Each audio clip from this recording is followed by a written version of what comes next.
So hello everyone, welcome back to the channel. स्वागत है आपका एक और नई कॉन्सेप्चुअल वीडियो की सीरीज़ में। अपन लोग थ्री फेज इंडक्शन मोटर्स के लेक्चर्स की श्रृंखला में काफ़ी कुछ पढ़ चुके थे और अब हम लोग लगभग थ्री फेज इंडक्शन मोटर को ख़त्म करने की कगार पे हैं। तो हम लोग जो टॉपिक पढ़ रहे थे वो था आपका speed control of three phase induction motor. तो अपन लोगों ने 3 मेथड्स पढ़ा था और वो भी 2 सब कैटेगरी के अंदर आ रहा है। ठीक है, एक था आपका सिंक्रोनस स्पीड से कंट्रोल कर पा रहे थे और दूसरा स्लिप से कंट्रोल कर पा रहे थे, है ना, ये 2 था। तो अब इस दोनों के अंदर स्लिप के अंदर हमने 2 मेथड पढ़ा था, 2 मेथड था और इसके अंदर आपका 2 मेथड है। तो इस चीज़ को बताने से पहले मैं एक चीज़ बता देता हूँ कि आप लोगों के सिलेबस में जो speed control of induction motor है वो आपके 2 पार्ट में दिया हुआ है। एक है आपका change of applied voltage method और एक है आपका change of number of poles और दूसरा है चेंज ऑफ फ्रीक्वेंसी और तीसरा है, चौथा है रियोस्टैट कंट्रोल मेथड। तो रियोस्टैट कंट्रोल मेथड के बारे में मैं बता रहा हूँ क्योंकि बाकी 3 मैंने डिस्कस कर दिया, जैसा नाम है उसके अकॉर्डिंग ही, सॉरी 2 डिस्कस कर दिया। ये तीसरा जो था रियोस्टैटिक कंट्रोल मेथड जो था, मैं ये लिख रहा हूँ। ठीक है, ये क्या है, ये किसके अंडर आता है पता है? रोटर रेजिस्टेंस कंट्रोल जो है ना, रोटर रेजिस्टेंस कंट्रोल उसके अंदर ही आता है, या कह सकते हैं कि it is also called as a मतलब also known as, this is also known as rotor resistance control method. तो हम लोग ये चीज़ पढ़ चुके हैं, तो फिर इस चीज़ को आप कंफ्यूज मत होइएगा कि सर आपने तो ये पढ़ाया नहीं। तो नाम वही है, नाम थोड़ा डिफरेंट है बट लेकिन जो टॉपिक का जो समरी वो सेम है। और ये हम लोग किस टाइप का इंडक्शन मोटर्स के लिए इस्तेमाल करते हैं? SRIM के लिए। SRIM बोले तो स्लिप रिंग इंडक्शन मोटर। ठीक है, तो इसी नोट के साथ अपन लोग दूसरा लास्ट जो मेथड है जो कि लिखा हुआ आपके स्क्रीन पे, that is pole changing method. ठीक, तो पोल चेंजिंग मेथड को पढ़ने से पहले हम लोग एक कॉन्सेप्ट को डिस्कस करेंगे। अब मैं आपसे सवाल पूछूंगा तो आप थोड़ा सा जवाब देने का प्रयास करना। मतलब वीडियो को रिकॉर्डेड में कैसे दो पाओगे, मतलब वीडियो को पॉज करना, सोचना, फिर मिलाना कि मैंने जो आंसर किया वो सही है कि नहीं। देखिए, एक टॉपिक होता है जिसको हम लोग कहते हैं magnetic effect of electric current. ये आपके 10th स्टैंडर्ड का NCERT बुक का कॉन्सेप्ट है, या बोल सकते हैं चैप्टर है। तो उसमें हम लोग क्या देखते हैं कि कोई भी वायर अगर यदि करंट को कैरी करता है तो उसके इर्द गिर्द मैग्नेटिक फील्ड बनता है और मैग्नेटिक फील्ड का डायरेक्शन हम लोग राइट हैंड थंब रूल से निकाल सकते हैं, राइट हैंड थंब रूल से, RTHR। ठीक, इससे हम लोग निकाल सकते हैं। ठीक है, तो अब इस चीज़ का हम लोग इस्तेमाल करते हैं मशीन्स में काफ़ी फ्रीक्वेंटली। ठीक है, कैसे? हम लोग इलेक्ट्रोमैग्नेट का इस्तेमाल करते हैं ना, परमानेंट मैग्नेट का इस्तेमाल तो नहीं करते हैं।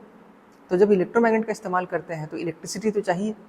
और इलेक्ट्रोमैग्नेट कैसा होता है, हम लोग क्या करते हैं, एक फेरोमैग्नेटिक मटेरियल लेते हैं, उसके चारों तरफ हम लोग वाइंडिंग्स को लपेट देते हैं और उस वाइंडिंग से हम लोग करंट बहा देते हैं। तो उससे क्या होता है, वो जो आम मेटल था वो एक इलेक्ट्रोमैग्नेट में तब्दील हो जाता है। इसी को हम लोग इलेक्ट्रोमैग्नेट कहते हैं। ठीक है, तो इसी चीज़ को थोड़ा सा एक्सटेंड करके हम लोग देखते हैं। मान लीजिए अपने पास एक ये मैग्नेट है, ठीक है, और एक ये है। थोड़ा सा इसको नीचे कर देता हूँ।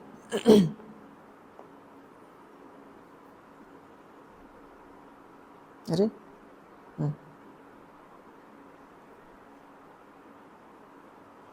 ठीक है,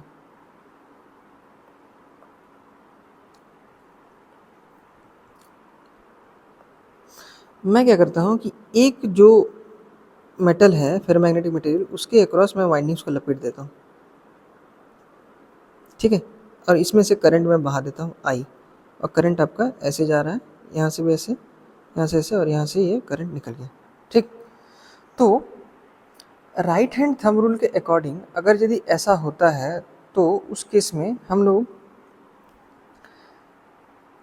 को, ये एक इलेक्ट्रोमैग्नेट बना ना, ये एक इलेक्ट्रोमैग्नेट बना,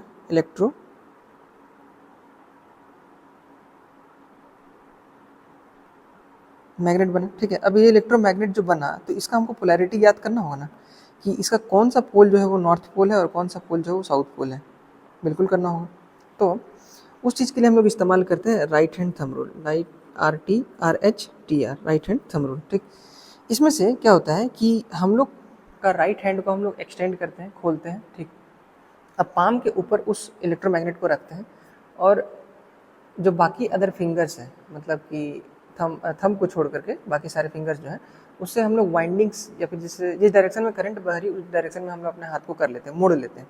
ठीक है, मतलब कह सकते हैं कि हम लोग पाम में रखें इस फेरोमैग्नेटिक मटेरियल को और अपना मुट्ठी बंद कर लिए। तो मुट्ठी बंद करने से हमारा जिस डायरेक्शन में मुट्ठी बंद कर रहे हैं वो करंट के डायरेक्शन में होना चाहिए। ठीक, अब बचा जो थंब है उसको हम लोग क्या करते हैं, नीचे की तरफ या फिर जिस भी डायरेक्शन में वो बचेगा उसको हम लोग एक्सटेंड कर दे रहे हैं।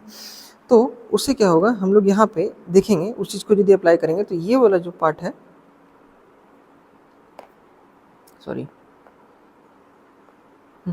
ये जो पार्ट है अपने लोग का नॉर्थ पोल बन जाएगा और ये पार्ट जो है आपका साउथ पोल बन जाएगा, है ना। आप थोड़ा सा करके देखिएगा। तो अब इसे होगा क्या सर, इसे होगा ये कि ये जो नॉर्थ पोल है अपना मैग्नेटिक फील्ड को प्रोड्यूस करेगा। ये पहले तो इलेक्ट्रोमैग्नेट बना, अब इलेक्ट्रोमैग्नेट बनने के बाद इसका मैग्नेटिक फील्ड आएगा ना। तो ये जो मैग्नेटिक फील्ड है सामने वाले जो फेरोमैग्नेटिक मटेरियल है उससे बहेगा, इस डायरेक्शन में भी ये बहेगा, ऐसा थोड़ी कि एक ही डायरेक्शन में बहेगा, और थोड़ा सा यहाँ से बहेगा, है ना। अब मैग्नेटिक फील्ड का डायरेक्शन कैसा है, ये ऐसा है। ठीक, तो एक चीज़ देखिए कि जब कभी भी किसी भी इलेक्ट्रोमैग्नेट के सरफेस से अगर फ्लक्स या फिर बोल सकते हैं मैग्नेटिक फील्ड लाइंस बाहर की तरफ निकले तो वो जो सरफेस है वो आपका नॉर्थ पोल होगा। एकदम ये फिक्स्ड या फिर बोल सकते हैं स्थापित सिद्धांतों में से एक है। ठीक है, तो वो नॉर्थ पोल होगा, और जहाँ पे जो मैग्नेटिक फील्ड लाइन से वो एंटर करे उसको हम लोग साउथ पोल कहते हैं। ठीक है, तो क्या ये चीज़ यहाँ पे फॉलो हो रहा है, यहाँ पे जो मैग्नेटिक फील्ड वो आपका यहाँ से अंदर जा रहा है और यहाँ से बाहर निकल रहा है, बिल्कुल निकल रहा है। तो हम कह सकते हैं कि ये जो पर्टिकुलर फेरोमैग्नेटिक मटेरियल था ये एक इलेक्ट्रोमैग्नेट में तब्दील हो चुका है, बिल्कुल हो चुका है ना। ठीक है, तभी तो, क्योंकि किसी भी इलेक्ट्रोमैग्नेट हम लोग तब बोल सकते हैं जब उससे मैग्नेटिक फील्ड निकले, उसका मतलब इससे मैग्नेटिक फील्ड पास तो हो रही है। तो इससे हुआ क्या, तो इससे हुआ ये जो नॉर्थ पोल था अपने बगल में साउथ पोल को क्रिएट कर लिया, और ये जो साउथ पोल था ये अपने बगल में नॉर्थ पोल को क्रिएट कर लिया। और इसी कॉन्सेप्ट का हम लोग इस्तेमाल करके पोल चेंजिंग मेथड को यूज़ करते हैं। ठीक है, अगर हम लोग करंट का डायरेक्शन को बदल देंगे तो हम लोग का जो नॉर्थ और साउथ पोलैरिटी वो भी चेंज हो जाएगा। तो मतलब हम लोग कह सकते हैं कि करंट के डायरेक्शन को बदलने से भी हम लोग जो पोलैरिटी है उसको चेंज कर सकते हैं या पोल्स को चेंज कर सकते हैं, नॉर्थ पोल साउथ पोल को चेंज कर सकते हैं। तो चूंकि हम लोगों को पोल्स को चेंज करना है तो इस केस के लिए हम लोग क्या करते हैं, वाइंडिंग तो वैसा ही रहने देते हैं, बस हम लोग क्या करते हैं जो डायरेक्शन है करंट का उसी को चेंज कर देते हैं। ठीक है, और ये चीज़ हम लोग आसानी से कर सकते हैं, लेकिन ये मेथड उतना यूजेबल नहीं है, बट फिर भी कुछ हद तक कहीं कहीं है। यहाँ से सबसे पहला डिस्क्लेमर ये है कि ये जो पोल चेंजिंग मेथड है ये ओनली फॉर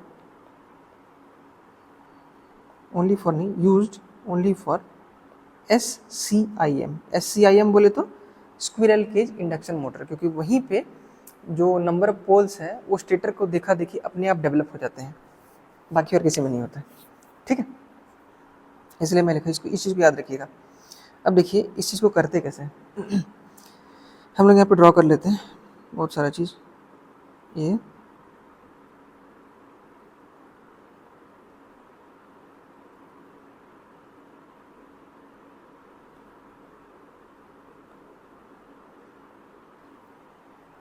मान लेते हैं ये एक मशीन है, ठीक है, इसमें वाइंडिंग्स हम लपेट देते हैं। वाइंडिंग्स का सेंस थोड़ा सा ध्यान से समझने का प्रयास कीजिएगा। मान लेते हैं करंट ऐसे गया,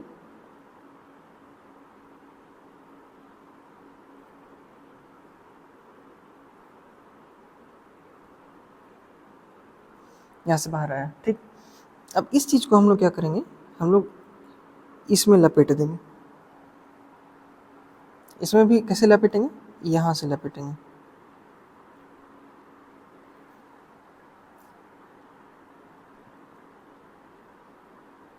ये बाहर निकल गया। ठीक है, यहाँ पे करंट जा रहा है, आई गया गया। ठीक है, तो अब आप बताइए, आप लोग बताइए वीडियो को पॉज करके कि इसमें इस पर्टिकुलर में कौन सा पोलैरिटी डेवलप होगा और इसमें पर्टिकुलर में कौन सा पोलैरिटी डेवलप होगा। तो अगर यदि आपने सोच लिया है तो मैं बता देता हूँ राइट हैंड थंब रूल से, यहाँ पे नॉर्थ पोलैरिटी आ जाएगा और यहाँ पे साउथ पोलैरिटी आ जाएगा। क्लियर है, एकदम सिंपल। ठीक, तो अगर यदि ऐसा होगा तो इस केस में हम लोग कह सकते हैं कि यहाँ पे नंबर ऑफ पोल्स 2 है, ये एक 2 पोल का मशीन है, मतलब कि ये जो पार्ट बचा रह गया ये एक डमी पार्ट रह गया। और ये डमी पार्ट क्यों है? क्योंकि हम लोग इसको इस्तेमाल कर सकते हैं पोल चेंज करने के लिए, मतलब हम लोग इसको 2 से 4 में इंक्रीज कर सकते हैं, 4 से 6 में इंक्रीज कर सकते हैं। अब उसको करेंगे कैसे, तो मैं इसी एग्जांपल में बताने का प्रयास करता हूँ। ठीक है, देखिएगा, एक मिनट रुकिए, यहाँ पे p इज इक्वल टू 2, तो इसको मैं कॉपी कर लेता हूँ, बेस्ट रहेगा। कॉपी पेस्ट, नीचे आ जाओ। ठीक है, अब हम लोग क्या करेंगे, यहाँ से थोड़ा सा, अरे यार इसको डिलीट करना पड़ेगा। अच्छा ऐसे करते हैं, चलो एक ऑप्शन है अपने पास, ये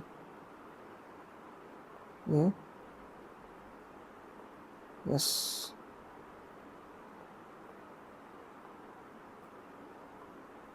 वाह ग्रेट।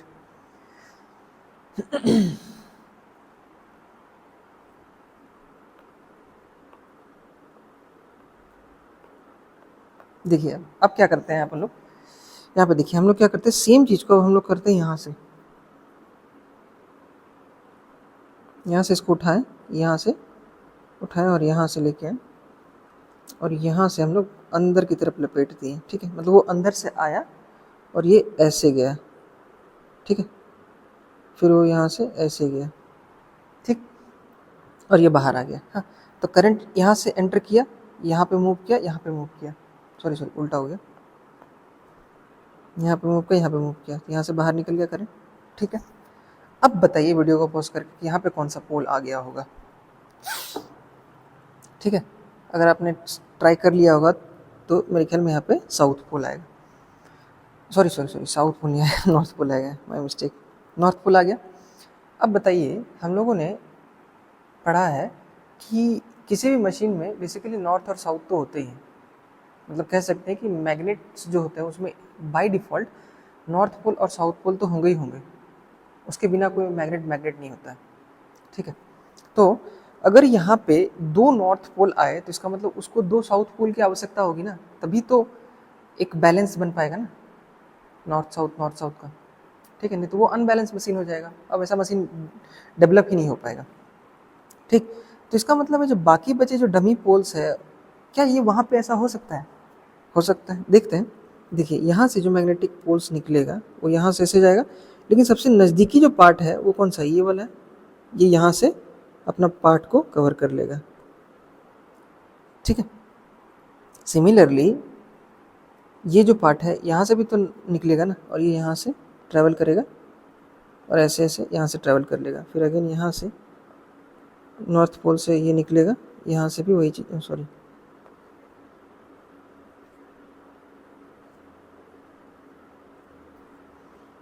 यहाँ से निकला, यहाँ से एंटर किया, यहाँ से निकला, यहाँ से एंटर किया, यहाँ से निकला, यहाँ से निकला, और यहाँ से एंटर किया, यहाँ से एंटर किया। ठीक है, हम लोग कह सकते हैं कि ये इस 2 सिर्फ नॉर्थ पोल के कारण हमारे पास साउथ पोल जनरेट हो गया, एक साउथ पोल यहाँ पे और एक साउथ पोल यहाँ पे।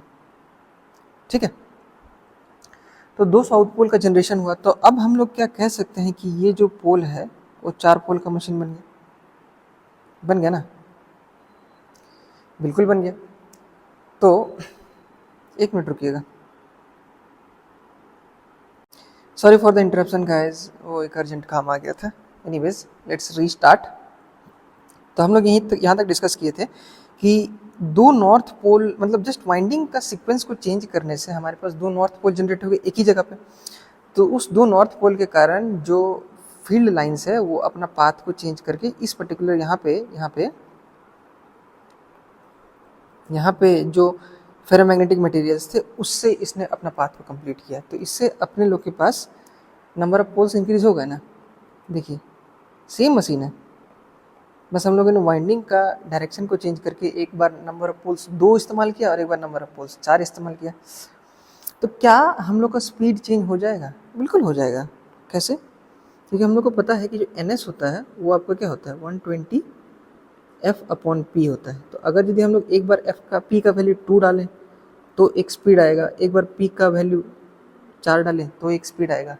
लेकिन हाँ, यहाँ पे एक चीज़ है कि इस केस में जब कभी भी पी का वैल्यू बढ़ेगा तो एन एस का वैल्यू डिक्रीज़ होगा, और एन एस का वैल्यू डिक्रीज़ होगा तो ऑब्वियस बात है एन आर का वैल्यू भी डिक्रीज़ होगा। डायरेक्ट रिलेशन है, क्योंकि हम लोग स्लिप को छेड़ नहीं रहे, ठीक है ना। तो कह सकते हैं कि ये जो मेथड है ये आपका below base speed control method है, ठीक है। यहाँ पे मैं एक चीज़ लिख देता हूँ, नोट पॉइंट। नोट पॉइंट क्या है कि by changing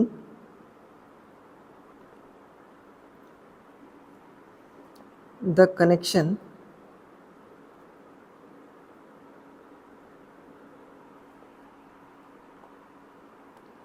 of stator winding, we can change the number of poles on stator winding by a factor of 2, ठीक है। क्योंकि हमारे जो पोल्स होते हैं वो 2 के फैक्टर में इंक्रीज होते हैं या डिक्रीज होते हैं, 2, 4, 6, 8, 10 ऐसे ही, ठीक है। आई होप आप लोगों को ये टॉपिक मैं अच्छे तरीके से समझा पाया हूँगा। अगर समझा पाया हो तो प्लीज़ वीडियो को लाइक कर दीजिएगा। आप लोग लाइक नहीं करते यार, लाइक कर दीजिएगा, ठीक है। और अपने दोस्तों के बीच में सब शेयर कर दीजिएगा और चैनल को सब्सक्राइब कर दीजिएगा, सबसे इम्पॉर्टेंट चीज़, ठीक है। तो इस वीडियो को हम लोग यहीं तक रखते हैं। आगे आने वाली वीडियोज़ में हम लोग नेक्स्ट कॉन्सेप्ट को पढ़ेंगे। हालांकि इस पर्टिकुलर सीरीज़ में हमारे पास 3 फेज इंडक्शन मोटर में जो आपके सिलेबस के अकॉर्डिंग जो चीज़ रिलेवेंट था, आई मीन JUT सिलेबस के अकॉर्डिंग मैंने मैक्सिमम चीज़ कवर किया है। JUT सिलेबस के अकॉर्डिंग मैंने मैक्सिमम चीज़ कवर किया है। तो आई डोंट थिंक कि और वीडियोज़ की नीड होगी। बच्चा सिर्फ एक आपका टॉपिक है testing and trouble shooting procedure of 3 phase induction motor, तो वो थ्योरेटिकल पार्ट है, तो वो मेरे ख्याल में आप लोग कर सकते हो। जो कॉन्सेप्चुअल पार्ट था मैंने ऑलमोस्ट डील कर दिया है, ठीक है। तो अगर यदि नीड रहेगी तो मैं आपको एक वीडियो स्पेशली रिकॉर्ड करके इन फ्यूचर दे दूंगा। लेकिन अभी तक के लिए आप लोग मान सकते हो कि आपके सिलेबस का 3 फेज इंडक्शन मोटर के टॉपिक का 80 to 85% सिलेबस इज कंप्लीट, ठीक है। सो इसी नोट के साथ मिलते हैं किसी अनदर कॉन्सेप्चुअल वीडियो में। तब तक के लिए keep watching, keep learning and stay calm. Thank you.